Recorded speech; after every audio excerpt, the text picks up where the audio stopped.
From the international break. Well, it's been quite a break. Not so much of a break, really, for international teams competing and fighting for a place at the FIFA Men's World Cup in Qatar 2022. It's been quite a struggle. It's been quite a drama.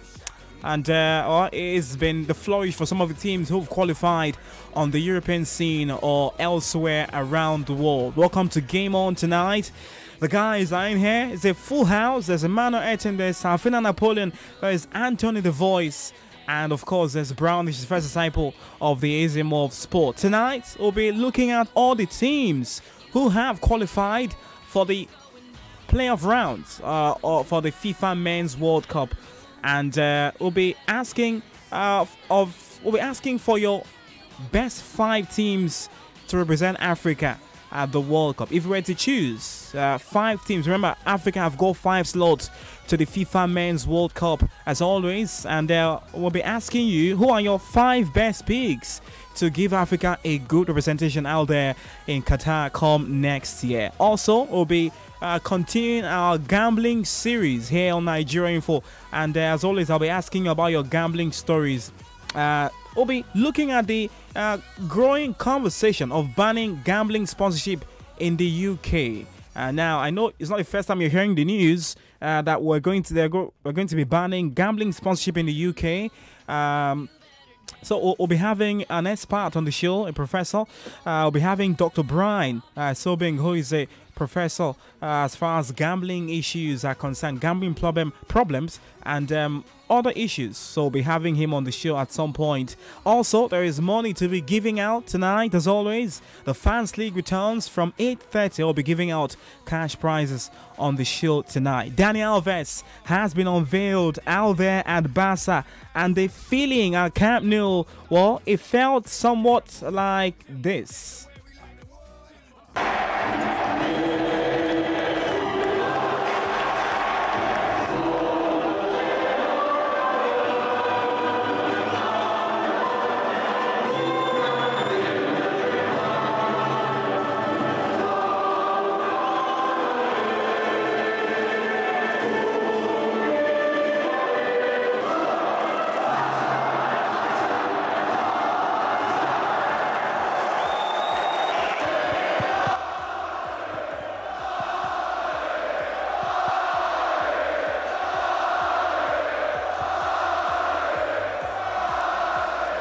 Hola, culés! Una otra vagada aqui. Gracias, gracias. Estou aqui porque sou um mais de ustedes e continuarei aqui porque sou um mais de ustedes. Visca el Barça y visca Cataluña y visca la madre que va a parir a todos ustedes, así como fue la otra vez.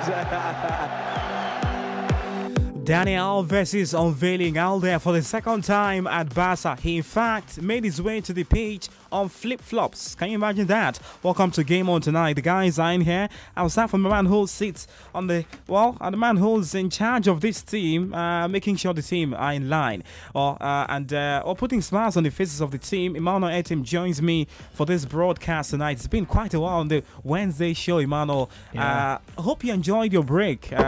Welcome back to the show. Yeah, I'm still on break, by the way. Just popped in to say hello to those who might have missed me. I don't think anyone out there.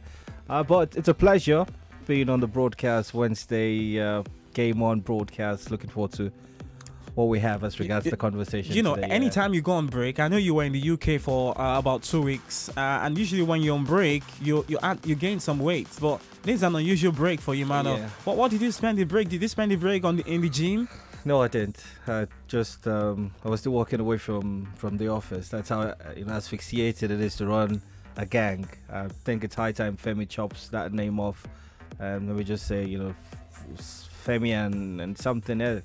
It's hard to run a gang, man. It's so you're exhausting. You're a gangster. Yeah, you guys are tiresome. Not tiring this time around, but it's good to be back. And yes, dropped a few pounds. If that's it, I think it's necessary. I want to lose belly fat. Should be at the World Cup helping the Eagles in Qatar next year for the playoffs. So I don't know, but it's great to be here. Always a delight, Shidi. Always a delight to talk sports. Yeah, big one. Well, there's Safina Napoleon who well, she's been incredible, bringing sponsorship to the team. She's been there, you know. So I feel like it's good to have you on Game On tonight, and it's such a pleasure to have you. You look very pretty on yellow. I think is this the first time you're seeing me putting on a yellow shirt, like This is a not dress, a a yellow yellow gown. dress, a yellow dress rather. Is this the first time? Maybe. So what's going through your mind at this point? I'm not Anthony. I don't keep tabs. I've not seen your wardrobe before. Actually, you've seen my wardrobe 1,001 times, and you know it. You have a special place in my wardrobe where you keep your stuff. Please don't turn on my mic. Where I keep my stuff. No, I'm not like you.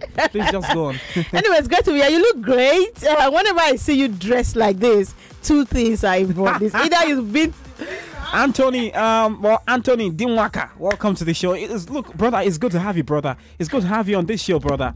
You're my man. Come close. I need to give you a hug, man. I don't know what's wrong with you. Yeah, I mean, great job yourself and Safina yesterday. Calling the Super Eagles game. Unfortunately, we drew when we should win. But it was such a superb call. I'm sure you had fun. I did. I mean, it was such an experience. It's been, 7 years since the last time I was at that stadium. Particularly. Don't get emotional now. No, I'm going to turn off your mic if you do. I'm not. Why are you like this, Chidi? Somebody cannot talk on this It's show. called authoritarianism. Dictatorship. That's all I see. Yeah, so it was such a great platform to recoup all of those memories. Big shout out to Emmanuel Etim for, giving the go ahead for me to be on that game. So it's always a privilege. Every moment with you guys right here is great. And yeah, I look back at the history of Peter Drury. This is exactly how he started, and I think you're on the right path. And, Oh my word! What yeah. kind of problem Really is now. this? Can you allow me to talk So on the tell show? me, I need to ask you, how's your day been? What have you been up to? What have you been doing? Let's talk. Let's talk. forget about the other people. This is the talk station. But you look great. You look. I just love to see you looking like this. why? Wait! I don't understand this. You look great. You look great. Hello. What is it wearing? Hello, I'm talking to Safina. Wait! What is you look great? No, He's wearing a white you are shirt. used to putting on native. No, Chidi does more of long sleeve. So allow me tell him. No. Yes, Chidi does more of long Guys, sleeve. we don't have time. He does. Chidi no get long sleeve, no get native. No worry. He does I don't get t-shirts. it. You know, No. He does t-shirts, round necks, a lot of it, more something than like that. shirts are just I on think special. in the coming days, I'm going to be changing a little bit. I signed a deal recently with One Oak. Shout out to One Oak. They signed me on their Come, platform. did you? Yeah. This is mentioned. You paid for that, yeah? I'm capable. Okay. Tarafina, just take note. The exact time. It's 7:18. Yeah, you'd pay for that. And I'm not teasing. No, One Oak is actually Shall I start? All right, guys, let's get the show on. You can join the conversation. By the way, this is the biggest sports show on radio. This is the biggest sports show on Nigeria Info during the week. And the start says, Emmanuel team, shout out to you. I've been telling the guys how you gave me a 1-year extension here on Nigeria Info, and extension. It's a pleasure to. He said he was leaving the Friday show last week. Can I just finish something? And he came last 2 weeks ago. Okay, please, Can I finish? Came last week and it was like he just finished a meeting nice. with you and Nice. Femi, It was and you nice. guys were begging him to stay back, and you gave him a better Did I contract. say that? That was what you said. I can get you the I can get you the offer though. Did I Yeah. use the word beg? I would get the offer though. Don't worry, it's fine. We'll get the offer though. See, I don't They like give you that. 1 year Can I get? extension. That was what he said. You guys are not important. The man who makes this show thick. The man who is everywhere. Well, the first disciple of the ism of sport, Brownish, just makes he Brownish, welcome to Game On tonight. Good evening. Yeah. I just want to say, please pardon my tardiness to everybody in the studio. And you can take off your immune. Yes, I'm I'm a tad disheveled at this point, but glad to be able to catch my breath. Thank you very much. Are you fine? Chidi. I wouldn't say fine. I don't think there's anybody in Nigeria who's actually fine now. Really? I saw the container you brought at the We're weekend. It was a heavy container. Oh yes. The container can make somebody look stressed like this. It's been working. Wow. Seriously. I mean, jacking always- containers. He's always Wow. carrying containers. I have no idea what you people are talking. I'm not. Brownish, we import respect and you. We export. respect you in this gang. Don't worry. Thank you very What much. are you moving? I appreciate the respect. You but can join the. It's okay, Brownish. You can join the conversation. Go and continue carrying containers. Join the conversation on WhatsApp 08095975005. I've got a break in 5 minutes or less. So, guys, let's sink our teeth right into all the action. Just looking at teams who have qualified on the African continent. And tell us if you're going to pick five of those teams to make it to the World Cup next year. Who would they be? All right, we'd like to hear from you. Well, Emmanuel, I'm not sure you saw that game, the Nigeria game yesterday. Were you impressed? Yeah, I was listening to the coverage, and I was watching on the NPFL TV, listening to our coverage on Nigeria Info up until the second half, and I stopped. It just became audio for me. Impressed by the outcome, which was the first mission, qualify for the playoffs. That's exactly what we're going to draw in his Eagles did. In terms of the display, I left a little to sour taste, they call it. It wasn't an Eagle-like performance.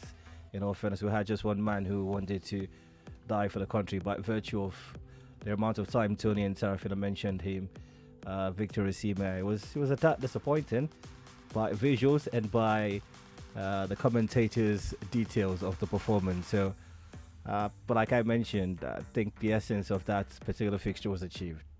Qualify for the playoffs, and the rest they say becomes your opinion, subjective if they did the job how they were supposed to do.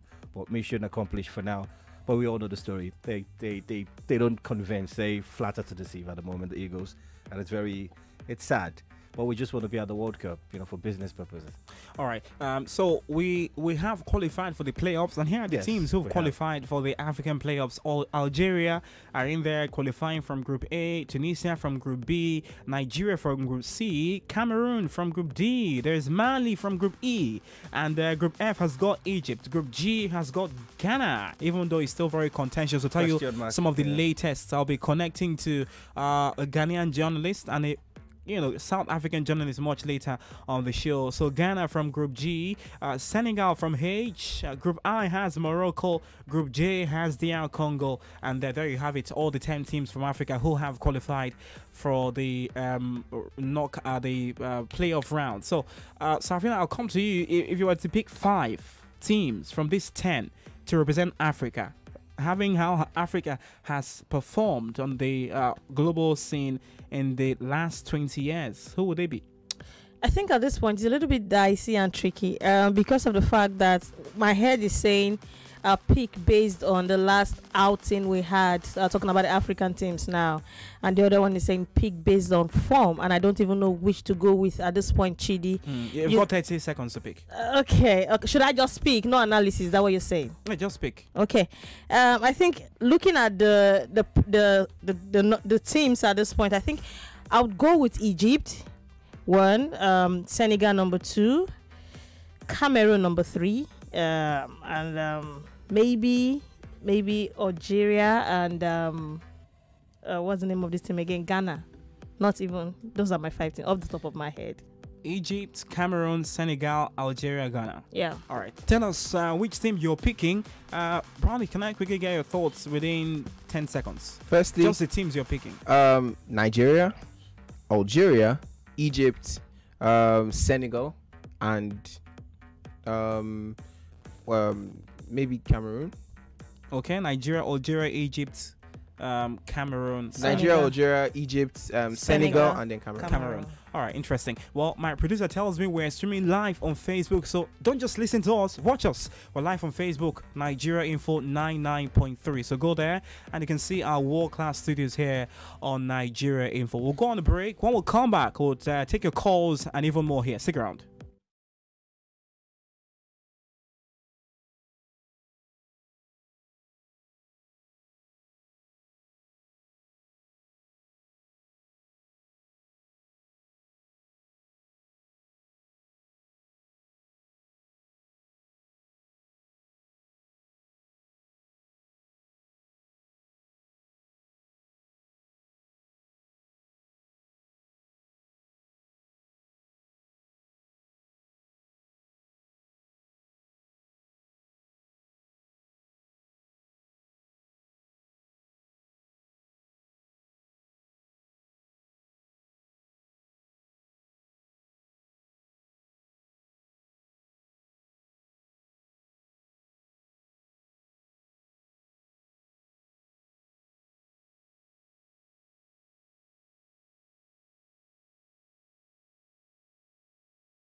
was one of the songs of football. Welcome back to Game On right here on 993 Nigeria Info. We have Femi and the Gang.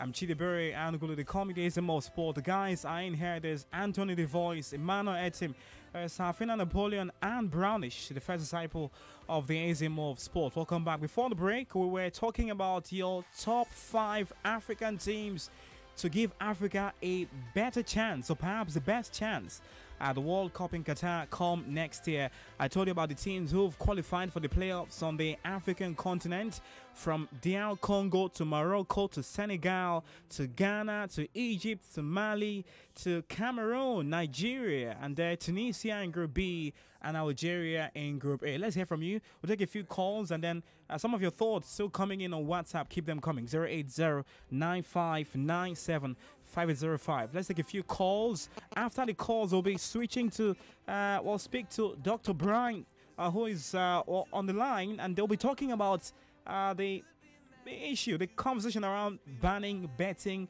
sponsorship in football in the UK. So let's hear from you. 0700993993993. Female line is 014-657-190. Hello. Hello. Welcome. SMO Sports. Good evening to you. Serafina and Chief Emmanuel SM. Good evening to you. Good evening. Yeah. Talk to us. My name is Azubike. Go on, Azubike. Okay, I'm calling from Olilo Shoji. All right, go on quickly. Okay, coming to my own team that I wanted to do in the World Cup. My five team is that I will say one, Tunisia. Tunisia? Yes, Senegal, Algeria, and Egypt, and DR Congo. And let me just pick Cameroon out of that. Your top 5. All right. All right. Thank you for your thoughts. I don't see Nigeria performing well in that. You don't see Nigeria making. The way I saw them play yesterday, they did not give me a lot of joy at all. I was not interested in them. Oh, all right. So let us watch in the Nations Cup. If from Nations Cup we know whether Nigeria will make it to the World Cup or not. All right. Thank you. Thank you for your thoughts. Let's take more calls. Hello. Hello. Hello, good evening. Good evening to you. My name is Roland. Roland, welcome. Talk to us. Thank you. SMO. Good evening. Good evening to you. Go on. Good evening, Sarafina. Yeah, she's great. She's great to you. Yeah, please, before I answer your question, I have a complaint. Go on. As I actually won on your show last week, Friday, on the fans league, and I was told to send my account details, and up till now, I haven't seen anything yet. What's your name? What's your full name?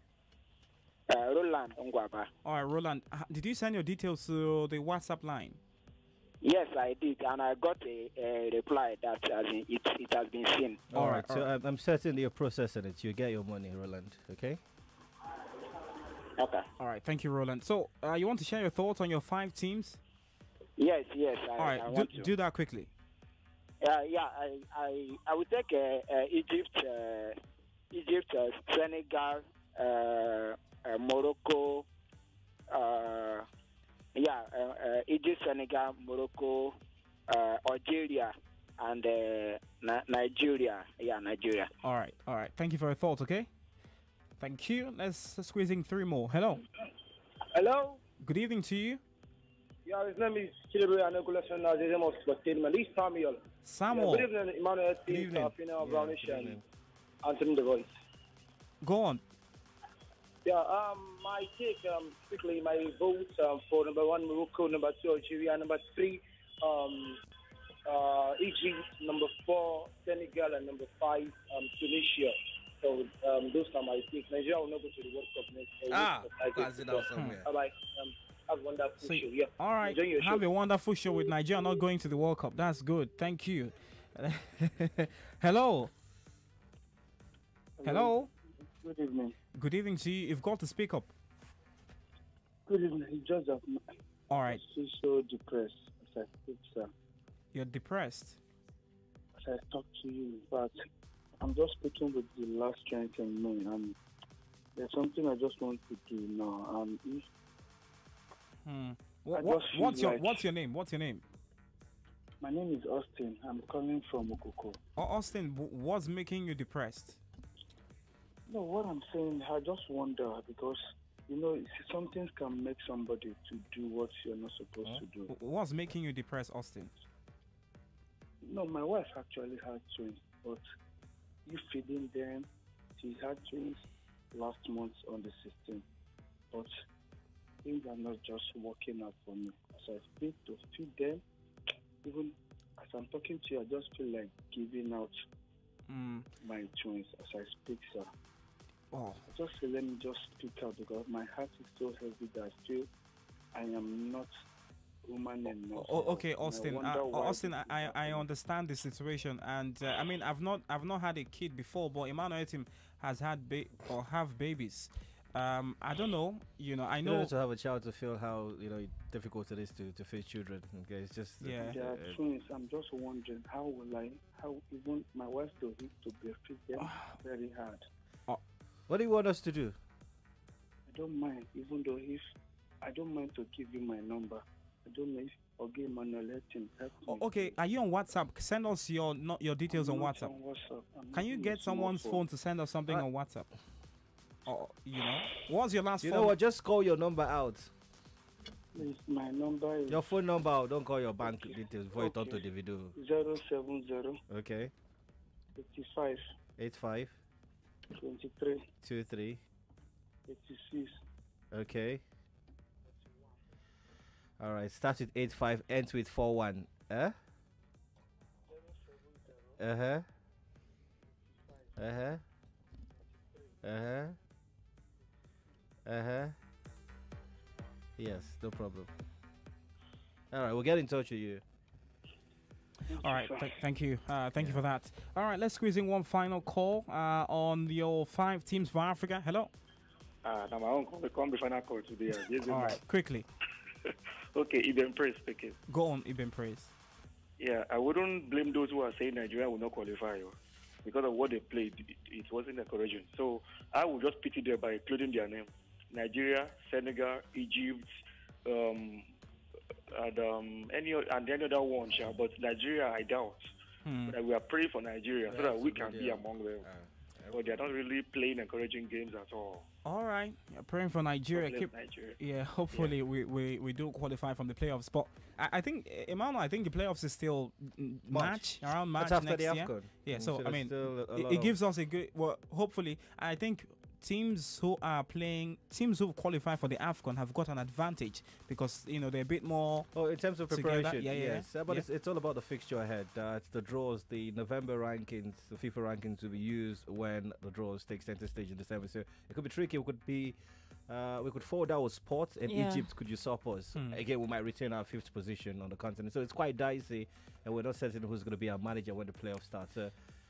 Confusing state for Nigeria. All right, so we'll look forward to what next year is. Well, we've got Dr. Brian Sobing on the line, and I don't know if I got the other name correct, but Dr. Brian, welcome to Game On tonight. Hey, it's good to be here. Yeah, Dr. Brian joins us from Canada, and he's an expert when it comes to gambling research. And well, Dr. Brian, I know I've had this conversation with you in the past. This is an ongoing conversation in the UK on banning betting sponsorship for shared sponsorship for clubs, and having advertisements during the matches on billboard adverts and stuff like that around betting sponsorship in the UK. And this is raising a lot of conversation out there in the UK. We know betting sponsorship is a major part of revenue for not just the UK government, also for the English League, and of course as tax for the UK government. But just to jump in quickly on this, why has the ban become necessary at this moment? Well, I think if you look at the case, in the specific case here, the Bolton Wanderers, I mean, this is from a club standpoint, this is a club-based decision.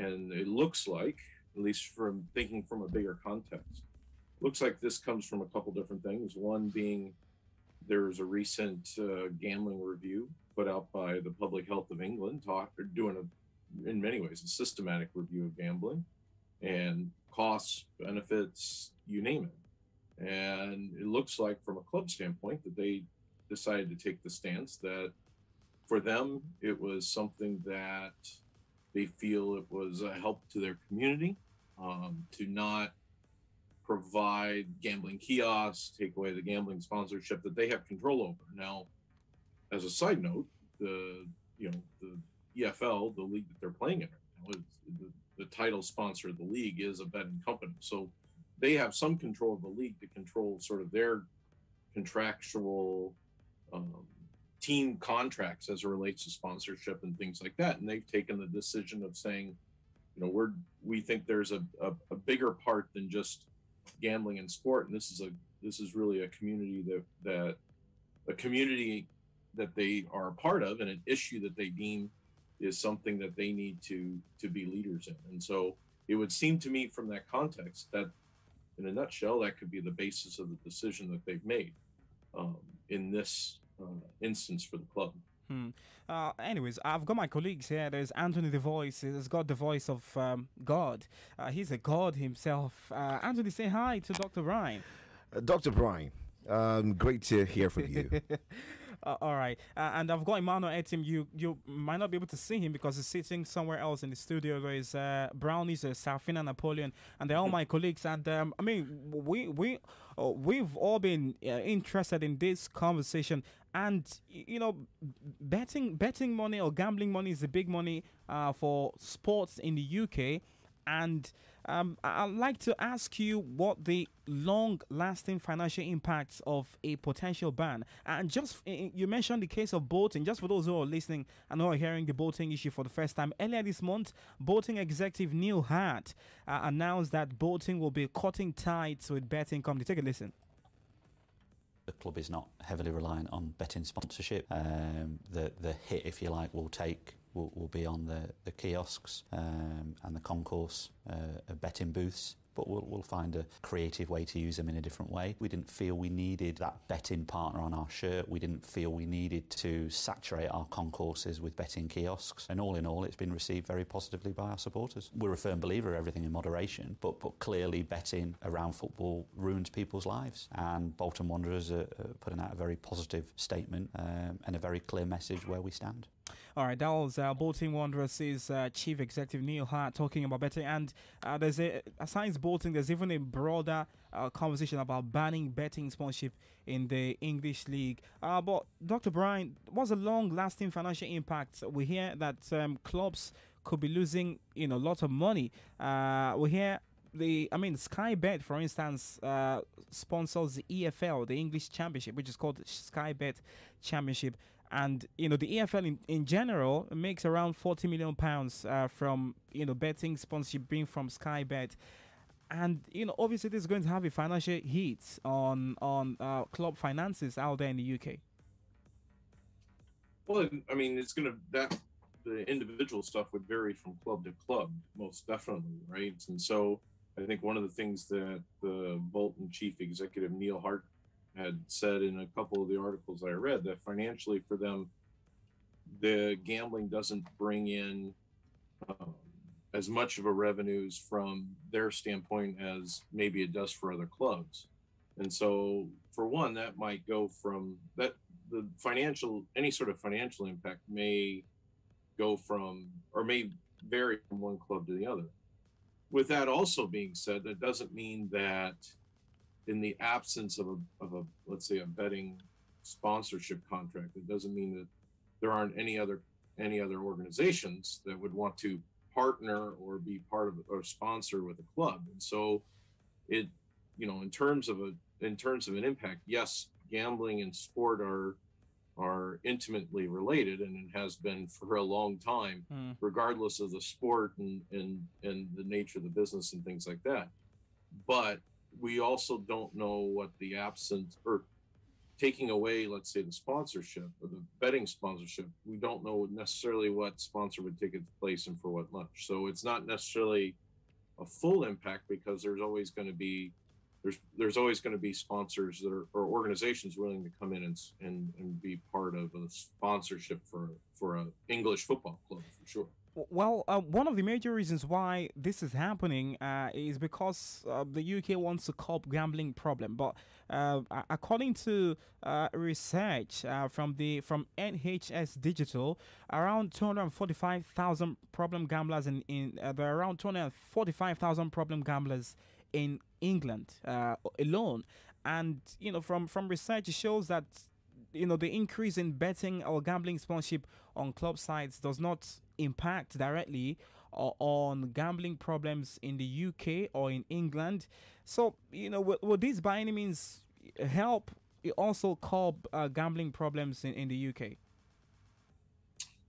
Well, certainly problem gambling and gambling addiction certainly has, regardless of jurisdiction, is an issue, and certainly something that when you start thinking about from a political standpoint, and I don't know what the gambling review from the Public Health of England found or is their ongoing review in terms of their data, but certainly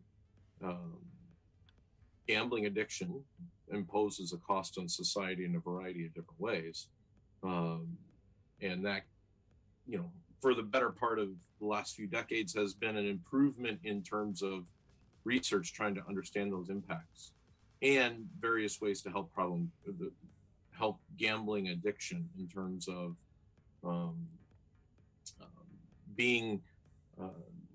trying to reduce it and certainly identify it and stuff like that. And so,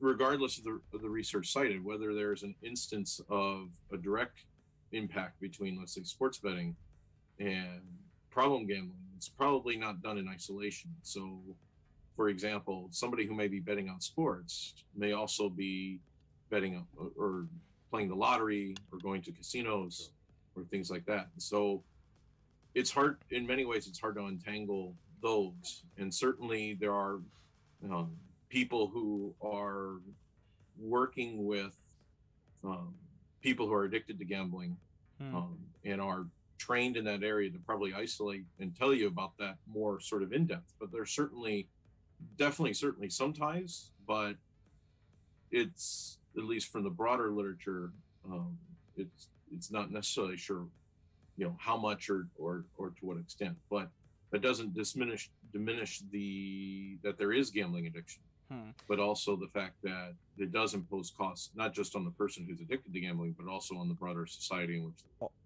All right, Dr. Brian, let's go on the break. Stick around with us. Just give us 5 minutes. Let's go on that break. We'll be right back, okay? Yeah. Let's go on the break. We'll be back with you to wrap up the conversation. All right. So, we'll be speaking to Dr. Brian, gambling research expert, and we'll go on a break. When we come back, we'll wrap up the conversation with him and also move on to other things. Stick around.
Nigeria Info. Before the break, we were talking to Dr. Brian on the conversation, the ongoing, growing conversation in the UK to ban betting sponsorship across the leagues because of the proliferation of betting advertisement and sponsorship in the UK. And we'll be looking at the potential impact of this and what it might mean for other countries or other leagues across the world. So welcome back. Join the conversation on WhatsApp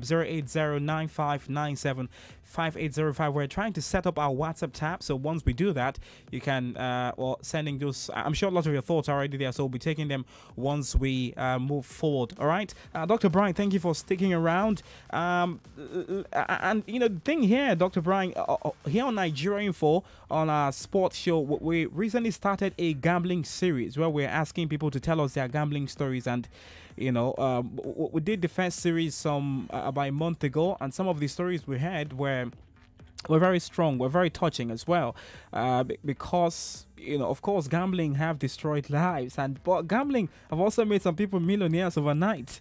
But if you look at the indices, of course a whole lot of it depends on luck. And some doesn't depend on luck. Some people are very calculative and they very smart about it. But Dr. Brian, what's the global impact of this potential ban? Now, what I mean by that is, if this ban, we hear this ban might happen from 2023. In fact, the conversation is ongoing in the parliament out there in the UK. If this ban happens, is there a possibility we see other leagues maybe taking the same stance or following the same path?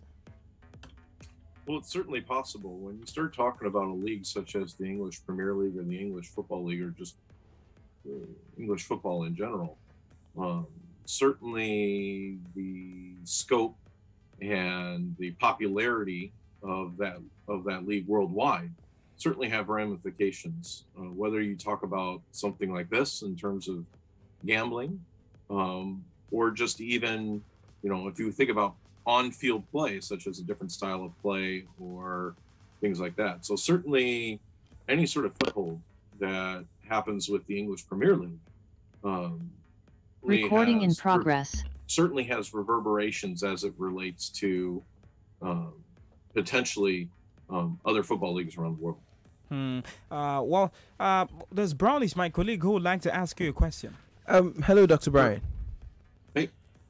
Yeah, so I was thinking, because you said before that the effect that basically betting sponsorships has on the revenue that even the betting companies basically have, it doesn't really translate into whatever it is that causes gambling problems or problem gambling in the UK in general. So do you think this ban might be the government just sort of attacking a symptom as opposed to going directly to the source? Have there been any sanctions placed on maybe betting companies to sort of reduce their power? Maybe I don't know, any other steps taken to just basically cut the access that normal maybe people get to betting and just randomly being able to spend their money in these kiosks that eventually, in the hopes of recouping it back and maybe losing it?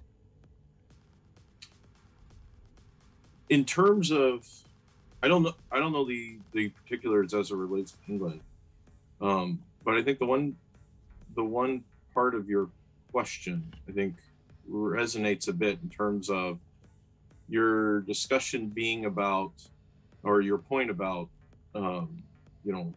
is this too broad sort of a reach? And that's, in some ways, when you're starting to talk about something like gambling, it's hard to, because even though, yes, you have, let's say, casinos, and yes, you have lotteries, and yes, you have sports betting and other forms of gambling, there is literature that's out there that talks about, people who, let's say, bet on sports also will bet on other places. So from a political standpoint, they're acting on what they find in their, let's say, their gambling review that they're doing or have done, right? And to me, from a political standpoint, a political scientist is probably going to do a better job of answering this than I would. But there are certainly politics that are always in play. What those are is something that comes out, I would argue, probably comes out much more during the discussion as it relates to whatever sort of policies or laws or regulations that are enacted by the federal government in that sense. From, if I understood the second part of your question as it relates to financial, I think it was, you talked a little bit in terms of financial impacts. I think, like I said before, from a club standpoint, that's going to go from, that's going to vary from club to club. What we know with Bolton, or at least what's been said, is that the executive says that, gambling related revenues for them are not that important. For other teams, it may, we don't know. But those are going to vary from one place to another. And certainly from a league standpoint, they're looking at a different horizon, and they deal with a different amount of stakeholders. And in many ways, in some ways, what we're seeing here is that there's this tension between sports leagues, sports policy, and gambling and sports betting, or sports betting companies in general, that we've seen in many ways throughout the history of sport. So basically, it's like a necessary evil. But it's like a necessary evil that sport needs this money. They need the money. But it's about just moderating it generally. Not making it just implode. Well, I mean, for certain sports, sure, gambling will certainly increase interest, which will increase revenue, and certainly there's a complementarity or a complement relationship between sports betting and viewing of sport, regardless if you're there live or if you're watching on TV or streaming through video, right? And there's always been this tension that's there. So, for example, for the longest time in North America, if you looked at gambling and different policies related to sports betting, there was always a talk, or the leagues themselves were against it, because they said, it's going to impact the integrity of the game. And there are certainly instances where they've found sort of match fixing and point shaving and stuff throughout the history of professional and amateur sports. What there also is, and some league executives with some of the big professional sports leagues have said this more recently, is that there's certainly, gambling does certainly help in terms of raising interest in particular games that may not be necessarily interesting. And so, like, let's say you have a very strong team playing a team that's not very good right now. Yes, the impact of gambling is shown to increase the interest of that game that may not normally be there. And so, for major professional leagues such as the EPL, or if you think about in North America, such as the NBA, that league is going to go on without betting for sure. But there are certainly some interest of those games that are generated because of the availability of sports betting. All right. I think, many thanks to you, Dr. Brian. I don't know if Anthony has got something. Yeah.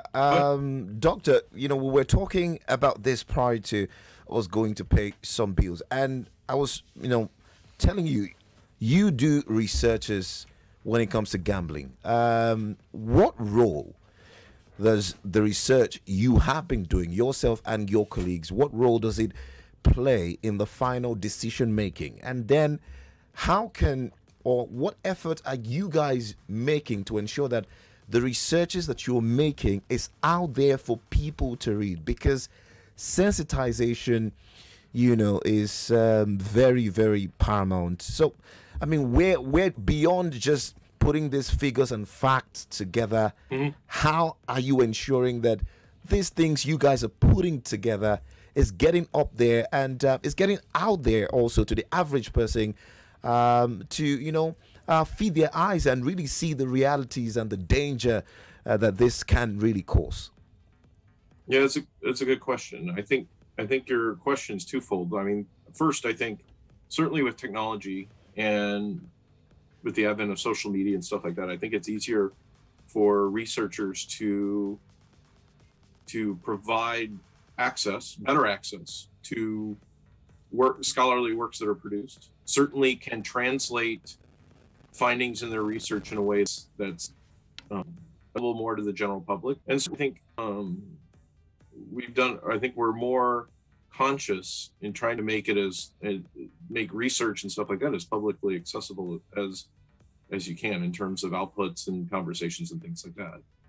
And I think for me, for a researcher, I think it's important to get the knowledge out there. And you try to put it in the hands of people who can make the difference. It's not just the general public, but it's also those key sort of policymakers and things like that. Now, at the end of the day, it's up to them to from there to take that information, ask questions if necessary, and find whatever other information they have to make decisions. And certainly, we're available to have those conversations. But I think to me, it's more of a two-pronged setup. Well, from a research standpoint, you have to do your job, produce high-quality research, and also try to provide it to the public as much as you can, and certainly key stakeholders.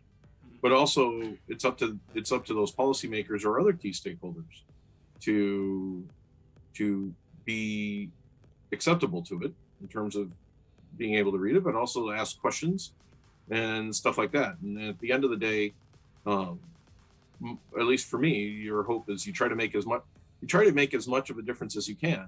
And sometimes it happens right away, and sometimes it takes long for it to develop. And so, a lot of it's out of your hands, but hopefully, the research that you produce does make a difference. In people's lives as much as possible. All right, many thanks to you, Dr. Brian. I really appreciate your time in shedding light on this potential ban and the potential impact.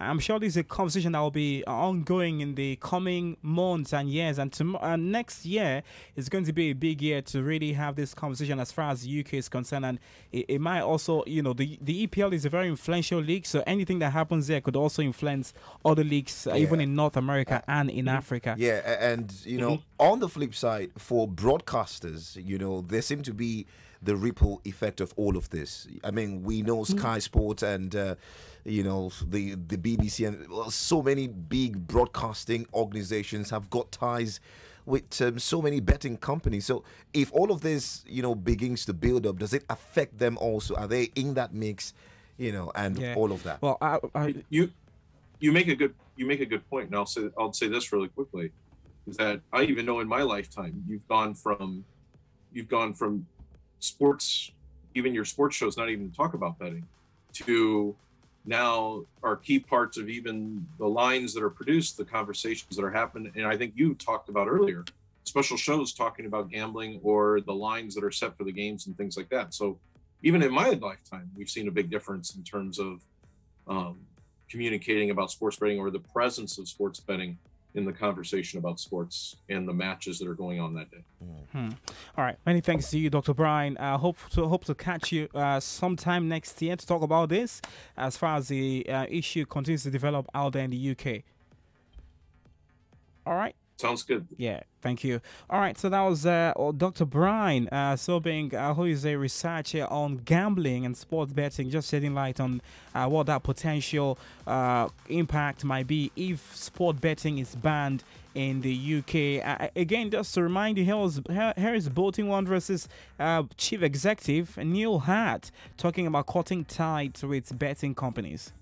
The club is not heavily reliant on betting sponsorship. The hit, if you like, will be on the kiosks and the concourse betting booths, but we'll find a creative way to use them in a different way. We didn't feel we needed that betting partner on our shirt. We didn't feel we needed to saturate our concourses with betting kiosks. And all in all, it's been received very positively by our supporters. We're a firm believer of everything in moderation, but clearly betting around football ruins people's lives. And Bolton Wanderers are putting out a very positive statement and a very clear message where we stand.